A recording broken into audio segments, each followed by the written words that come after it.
Video में हम discuss करेंगे पीयू 2022 में जो एमएससी केमिस्ट्री का मैथ्स का एग्जाम था उसमें जो 2 मार्क्स के क्वेश्चन आए हुए हैं वो सारे। ये क्वेश्चन आपके पास कंपलसरी क्वेश्चंस में होते हैं और इस क्वेश्चन में कोई भी चॉइस नहीं होती। तो आपको ये चारों पार्ट्स करने होंगे। हम चारों parts one by one discuss करेंगे कि किस में हमें क्या स्टेप्स फॉलो करने हैं।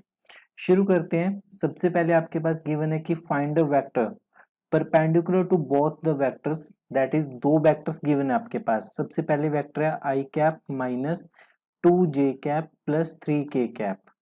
मान लेते हैं कि ये जो वेक्टर है ये a है और दूसरा वेक्टर b गिवन है आपके पास i cap plus 2j cap minus k cap.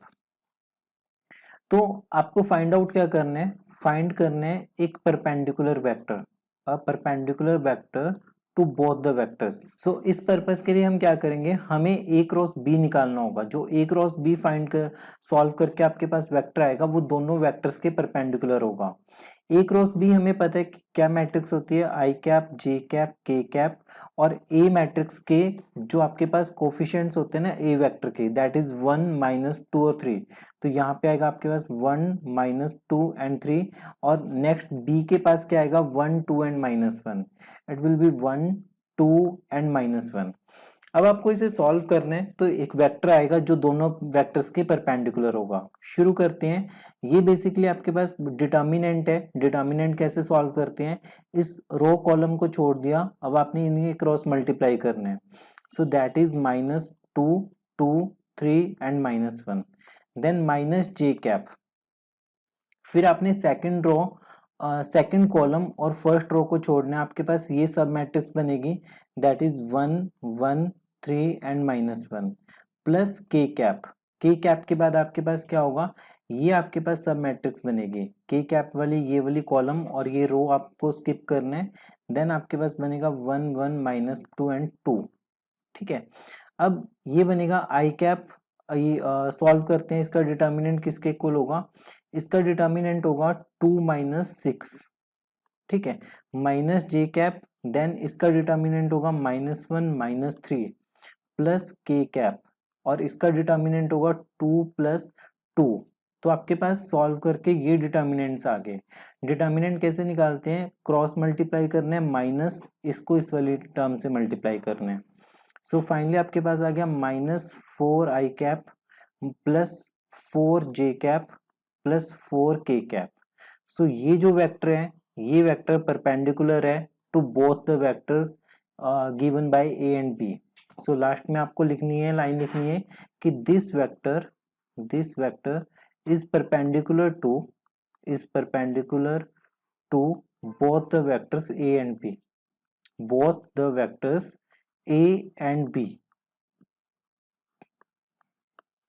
ये कंप्लीट आपके पास 2 मार्क्स का क्वेश्चन बन गया।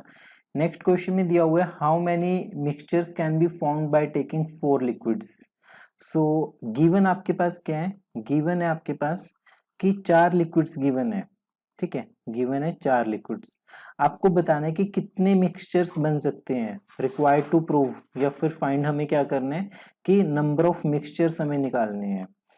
नंबर ऑफ मिक्सचर्स हम कैसे निकालेंगे, बेसिकली मिक्सचर में क्या होगा आपके पास, या तो 2 लिक्विड होंगे आपके पास इसमें, या फिर 3 लिक्विड्स हो सकते हैं, या फिर चारों के चारों लिक्विड से आपने मिक्सचर को बनाया होगा। ठीक है, तो सिलेक्शन कर रहे हो बेसिकली आप। तो 4C2 या तो 4 में से 2 लिक्विड्स कंसीडर किए हैं, या चारों के 4 में से 3 लिक्विड्स कंसीडर किए, चारों के चारों हुए। तो ये पॉसिबल नंबर ऑफ आपके पास मिक्सचर बनेंगे। या तो आपने 2 लिए सेलेक्ट किए हैं, मान लेते हैं कि आपके पास ए बी सी डी थे, तो आपने ए और बी कोई भी 2 सेलेक्ट किए हैं। तो हमें फॉर्मूला पता है एनसीआर का किसके इक्वल होगा, nCr will be equal to n factorial upon r factorial into n minus r factorial. ये आपके पास किसके इक्वल होगा, 4 factorial upon 2 factorial into 2 factorial plus 4 factorial into 3 factorial into 4 minus 3 that is 1 factorial, then 4 factorial upon 4 factorial into 0 factorial. 0 factorial की value हमें पता है किसके इक्वल होती है, 1 के इक्वल। ठीक है, तो ये वैल्यू पुट करेंगे, सॉल्व करेंगे। 4 फैक्टोरियल आपके पास होते हैं 24 के इक्वल, 2 फैक्टोरियल होते हैं 2 into 2 4, plus 4 factorial 24 upon 6 plus 4 factorial से 4 फैक्टोरियल कैंसिल आउट हो जाएगा तो ये बनेगा 1। तो ओवरऑल आपके पास नंबर ऑफ मिक्सचर्स किसके इक्वल आ गए 6 plus 4 plus 1 that is equal to 11 mixtures बन रहे हैं। कितने बन रहे हैं 11 मिक्सचर बन रहे हैं। आपके पास 4 गिवन लिक्विड थे, उनसे 11 मिक्सचर बन सकते हैं, या तो आपने उसमें से दो लिक्विड्स लिए या 3 लिए या 4 लिए और उनको ऐड किया। थर्ड क्वेश्चन है कि what is the difference between a diagonal matrix and identity matrix. Third question में आपको इन दोनों के बीच में डिफरेंस पूछा है, किसके बीच में, एक diagonal matrix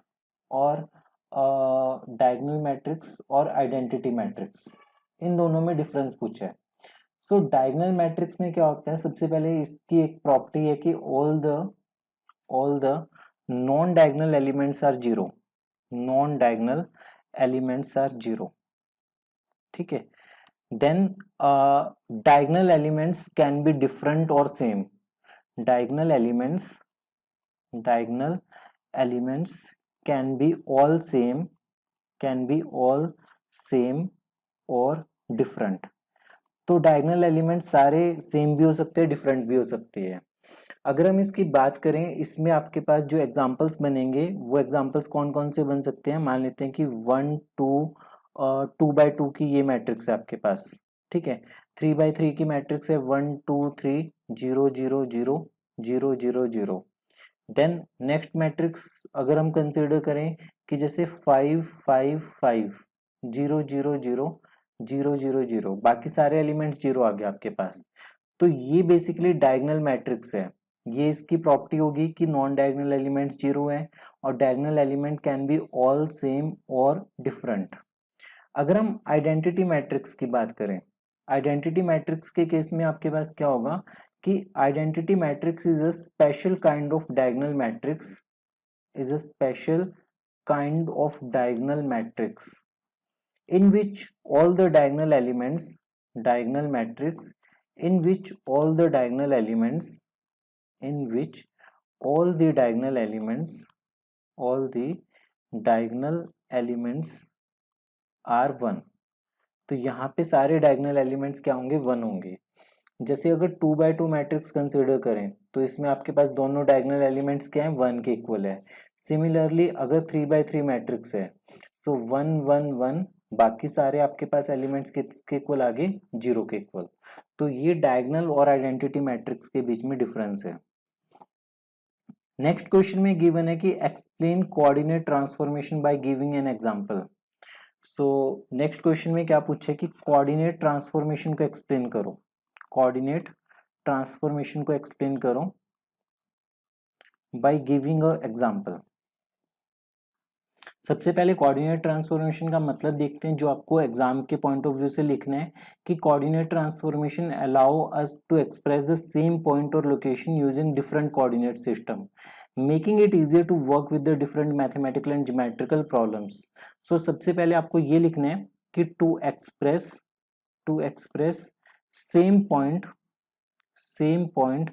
in different coordinate systems।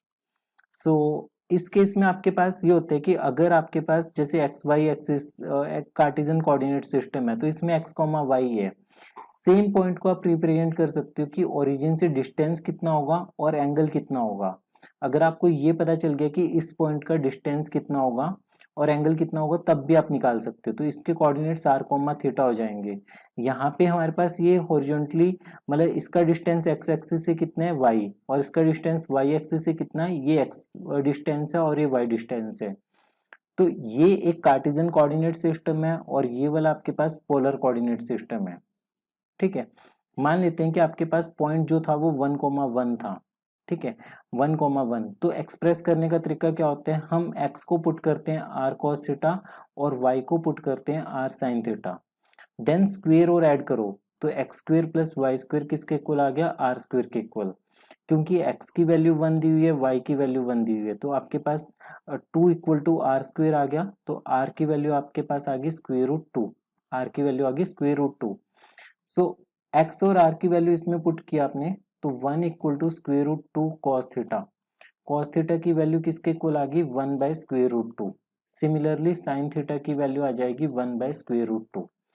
इस एक्सप्रेशन में आपने x की वैल्यू 1 पुट की, r की वैल्यू √2 पुट की, तो आपके पास ये इक्वेशन बन गई। सिमिलरली आपके पास साइन थीटा की ये इक्वेशन बनेगी। तो यहां से आपको क्या पता चला, थीटा इक्वल टू π/4 है। तो मतलब क्या हुआ कि आपके पास 1,1 पॉइंट गिवन होगा, तो आप क्या कैसे रिप्रेजेंट कर सकते हो कि एक पॉइंट है जिसका ओरिजिन से डिस्टेंस कितना हो गया, √2 हो गया, और जो एंगल कितना बना रहा है, π/4 एंगल बना रहा है। जो एंगल कितना बना रहा है, π/4 एंगल बना रहा है। तो आपके पास ये 4 क्वेश्चंस थे जो 2 मार्कर में पूछे हुए थे अभी तक।